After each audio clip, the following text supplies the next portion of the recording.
Hello, we're Richard and Linda Iyer, and we're speaking to you today from beautiful Bear Lake, and we're speaking to you in beautiful St. George at the wonderful Roots Conference. Yes, and we are so sorry that we aren't there. We We want to be there. We were there last year. We loved it. but this year suddenly something happened that we had no idea was going to happen, and that is we got asked to go to Switzerland to work on a film for our book. And we it's called The Turning. We're going to be talking about that later, but we We kind of kind of have had to no be there. choice. We kind of had no. Let's walk while we talk. Let's walk while we apologize, Linda. Um, well, the thing is, wow, this is a morning in September, and we are walking around the deck of our little place up at Bear Lake where we have family reunions. And we have so much fun up here. It's a perfect place to do this video from because this is where we gather. This is It where we find our roots. definitely is. This is where really it happens. Now, Linda, step over the wire there. We have our horses up here, and we can't fence them in, so we fence them out. Well, we fenced the house in. And so we have this little electric fence that goes around our house so that the horses won't eat all my flowers. Anyway, back to our apology. We are so sorry we can't be there with you, but you're the winners in this whole transaction because you get Noah and Christy, our son and daughter-in-law, who are representing us there today. And you know, Linda, I met a guy the other day who had just met Noah, and he said, "Hey, Noah's just a new, improved version of you."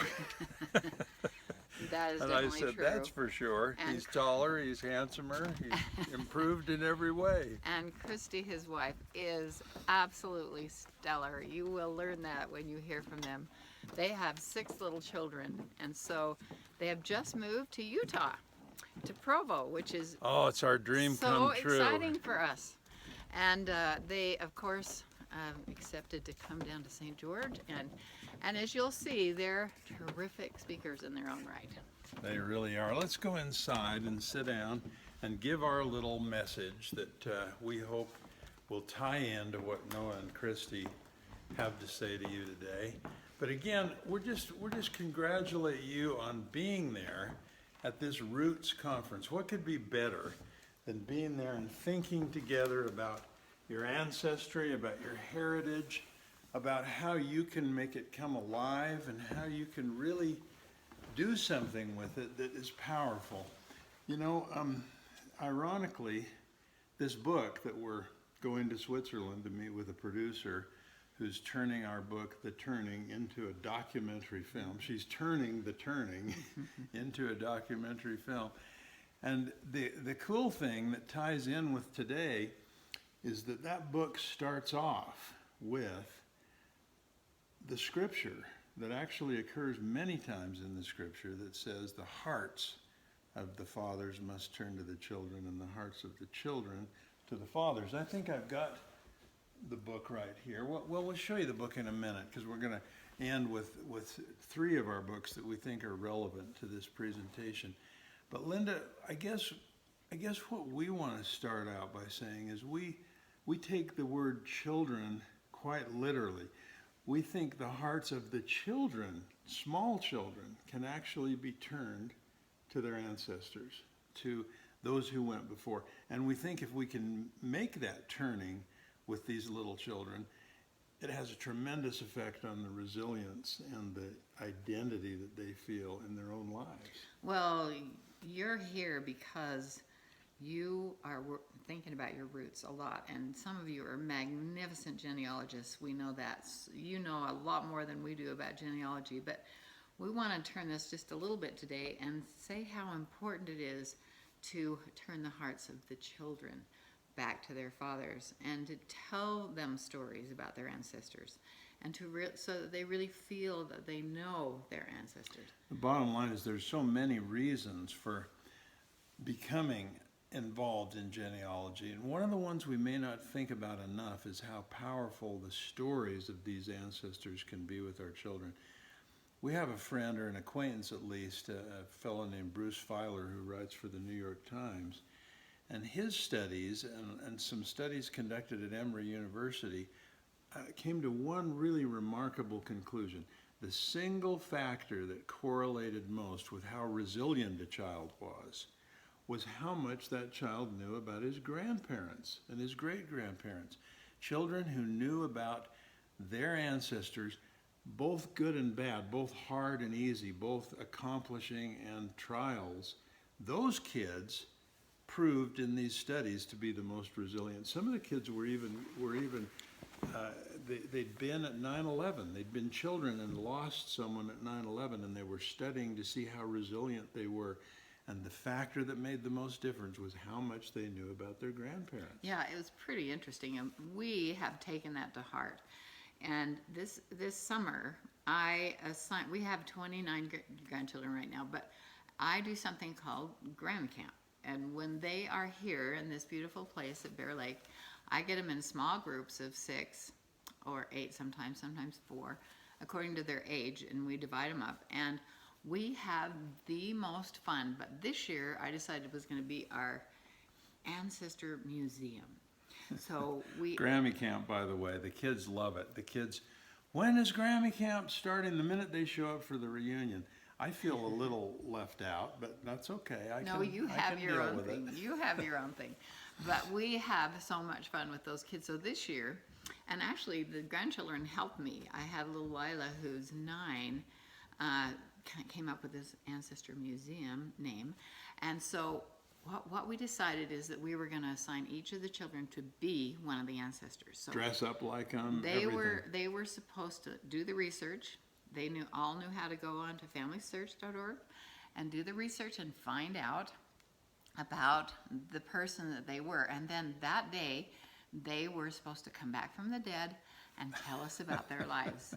And actually, I just didn't know if it'd work or not. The teenagers, one of them had to shove a thing in front of her face because she'd been working and just dropped it at the last minute and said, "This is your person." Imagine all these tell us little about kids it. waiting for their turn to stand up in their costume and tell their life story as great-grandma Ida or Well, whatever. you weren't here. The costumes I was here for part of it. mostly consisted of hats. Yeah, they but did have that was great okay. hats. They were in character, is my point. And they were really so darling. They really told about their lives, and then the kids asked questions, and the other kids who were watching, and it was such a fun day. And then we are lucky enough to live across the lake from many of our ancestors, and my great grandparents settled Bloomington in Montpelier and Bear Lake. And so we go over to the Bloomington Cemetery and we found their graves where they were buried, and it was so fun. So we did it in 3 different lots this year. We did, first of all, my mother's from Star Valley, so we had the Star Valley ancestors, and we had that little group do Star Valley. Then we went over and saw a cousin over in Star Valley, and then she told stories about my mother and played the piano exactly like my mother. And then we went to the cemetery and we found their graves. Linda loves cemeteries. She finds that when you get little kids clustered around a headstone, there's something very real about it, and they're learning about this person that's 6 feet under, and they're really interested. Right. And then the third little group, we went to Logan because Richard's from Logan, and his whole family's from there. And we did the same thing, talked about those ancestors, and then we went over to the cemetery and found where those graves were. But we also went to his childhood elementary school. Okay, let's high not get school, into too much all that. detail. No, because the children need to know also about their grandparents. That makes it real. I mean, you've got to remember that your grandchildren don't really know too much about you, and you really need to share with them. So again, in context, what we're saying here is recognize, and many of you do, of course, that one of the reasons, one of the benefits, one of the fantastic things about knowing more about your roots is that very small children can benefit from that. Right. And you can create, in fact, let's start back a little further. We have, and again, Linda's the painter here, but we want to show you that chart right there. It's an oil painting is what it is. And on that painting, you see Linda and I in the center, that in the trunk, on the trunk, we're the ones that are No, I don't think they holding can it see all that very together. And Can you see that? yeah, and then each of the kids on a limb and each of the ancestors down below. I want to just tell one really quick story on that. After one of these sessions where we'd been telling these stories, I happened to come back by the room where this tree was, and there was our little Hazel, who at that time was maybe 8 years old, and she was starting up here on the root that she was on, and she was tracing her finger. She didn't know I was watching The her. branch she was on. The branch, and she came down through the trunk, through us, down this root, down to this person right here, and she said in a voice that was quavering a little because she was so emotional about it and the story she'd just heard, she looked at that picture and she said, "I am 1/8 you." And I realized how she had really, that had related to her. She had really understood that. And she had understood that within her veins run the actual qualities of that person. And it made such a difference. And so, again, driving home the point, don't think of genealogy and roots as something just for adults or just for numbers or just in a dusty book somewhere or just for temple work or whatever.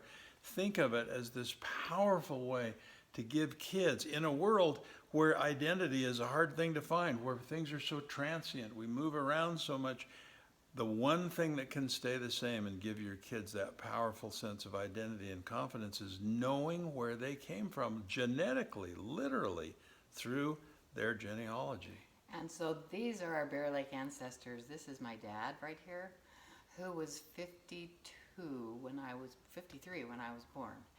And he'd been married before. His wife had died of cancer and married my mother when she was 38. And you don't want to know all that history, but this is so, I mean, it hangs on our mantle here, and so that the kids really kind of know who these people are.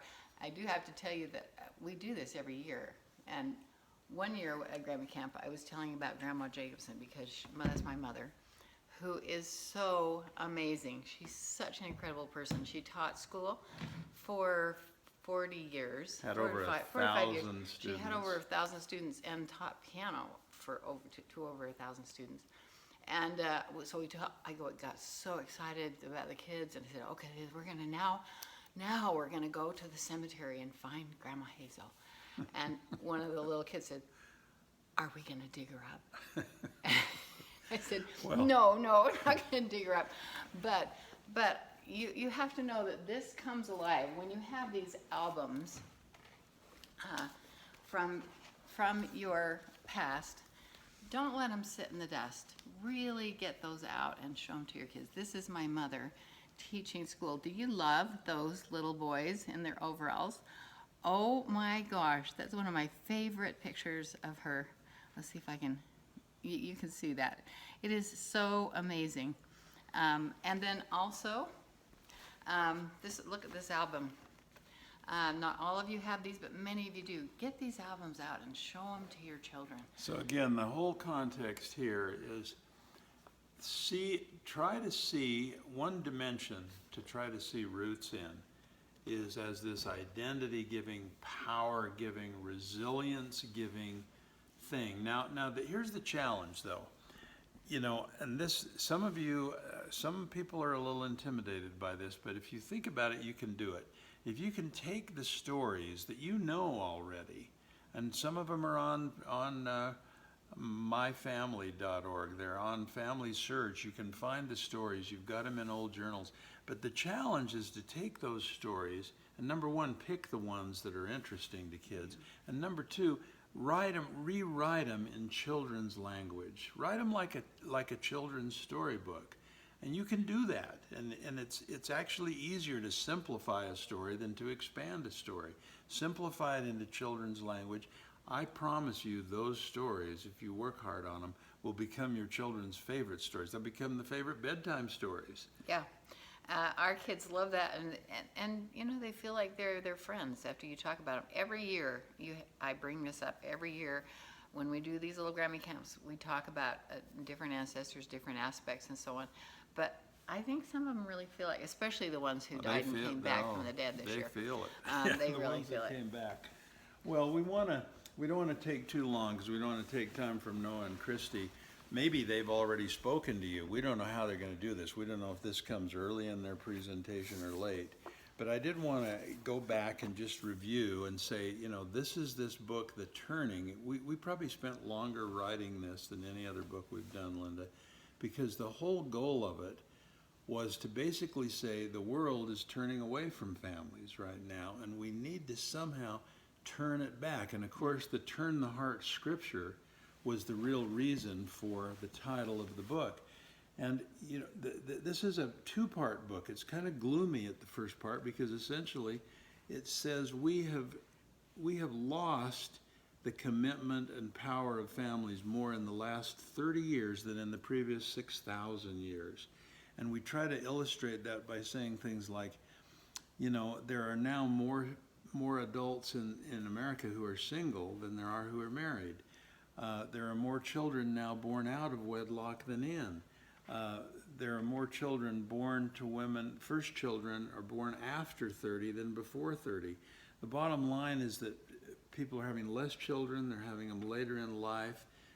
Cohabitation is completely replacing marriage among many population segments, particularly millennials. So we try to point out how serious and how widespread the problem is and what the ramifications of it are. I mean, the simplest one is how are we going to support our growing population of aging with a diminishing population of younger people and workers? But then we quickly transition into the positive half of the book, which is making it count and turning the hearts of you and your children to each other. Well, and you should know that the plan for this film is to do just that. I mean, we'll show some of the things that make it really, really hard, but not too long, because we are showing the joy of families in this thing, and it is going to be so fun to see, to just get different families who are doing great things, who are accomplishing what we think should be, and as far as a family goes, having family time together and having some exciting adventures together and loving each other, and it really is going to be exciting. So while you're watching this and while you're at this wonderful Roots conference where we wish we could be, we are in Switzerland. We're working with this wonderful film producer. You'll learn more about her as time goes by. But we hope, I mean, a book is a wonderful thing, but a book doesn't reach people in the same emotional way or in the same numbers that a really good documentary film. So again, forgive us for not being there. We're trying to do the work of Roots and of families by being in Switzerland with this film producer. Now, let me also say, we brought two other books that are available there at the conference, but we mainly did it because we couldn't be there. And one of them is this book called Life in Full. We're really excited about this book because it's written for baby boomers. It's written for most, I'm not looking out at the audience right now, but Noah and Christy are, and I bet if we could see through their eyes, we would see that most, not all, a lot of younger people very involved in Roots, but most of you are baby boomers. Baby boomers are people now in their 50s or 60s or very early 70s. And if you're a little older than that, call yourself a baby boomer anyway. There's 80 million baby boomers in this country, Linda. There are. And they're powerful, and they're the first generation. We are the first generation to have another 20 years to look forward to. And so the idea of Life in Full is to say, what are you going to do with this next 20 years? Well, it's a bonus that no other generation has had. What are you going to do with it? And as you might guess, a lot of the suggestions in Life in Full are, make that a family focus. You can be the patriarch and matriarch of your family. You can have these reunions. You can be the answer to your grandchildren in terms of what they need, in terms of their identity and their confidence. You can be their biggest cheerleader, their champion. You can, and also you can do some planning, Because you know what, I'm working on a book for grandmothers right now, and I've realized I'm going to be a grandmother a lot longer than I was with young children in the home. Right. And right. there's Twice as long. there's some planning that you can do there that is so exciting. It doesn't matter, you don't need a whole lot of money and think you're going to go to Egypt or Timbuktu. You just need to plan what you want to do with your life, and not just your grandchildren, but yourself. What do you want to do? What do you want to be? Yeah. And what do you want to become? Because you can still do that. It's so exciting. It's the best time of life. And that's the essence of life in full. It's like plan it, decide, and start by setting a longevity goal. People sometimes, oh, you can't control how long you're going to live. Something can happen any day.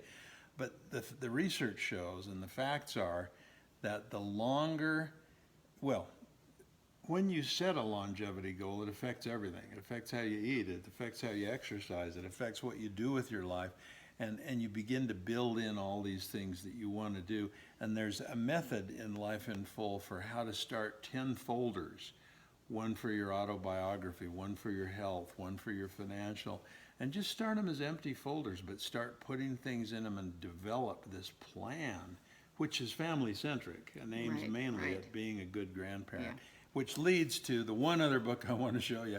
Can you see how thin that is? This is a very small book called Being a Proactive Grandfather. And it's much thinner than the one Linda's working on, which is a grandmothering book. And our publisher was cute. He said, yeah, let's do a book on grandfathering, but let's not expect many of the granddads to buy it. But a lot of those grandmas will buy it for their husbands. And so we hope this one's there for you today, too, if you want it, you granddads. You're going to have to wait another, 6 months for Linda's book on grandmothering. Right, and you know, we're coming to the end here, and we are so glad Noah and Christy are going to be there to actually appeal to you younger parents, because we know there's some of you in the audience, but you will love them and you'll be entertained by them. But we hope actually that you're not seasick by now, because we're just doing this on a selfie stick, and Linda keeps bumping my arm, and we're going like this. You're so animated Here, we'll all the time that you keep doing this with your hands. So anyway, we just want you to know how much we love you for being here, because it means you are interested in turning the hearts both ways. And we love this whole concept of spending some time really thinking about it. We so appreciate what you're doing. It's the planning time that counts. You all know the analogy of sharpening the saw. It's not about just sawing all the time, looking for dates, looking for ancestors, going through records. That's part of it. But the sharpening of the saw, planning, what do you want to do? What are the results of these research efforts that you're making? How will you transpose them down to your grandchildren? How will you write these ancestor stories so that kids will listen to them? Make roots not some little auxiliary part of your life. Make it the core of your identity and of who you are. So we wish you the very best. And Noah and Christy, I think you're on. Thank you for the organizers for being so kind to let us do this. And we love you so much. We hope we're there next year in person to see you. But in the meantime, our blessings to you. Thanks for listening. Bye-bye.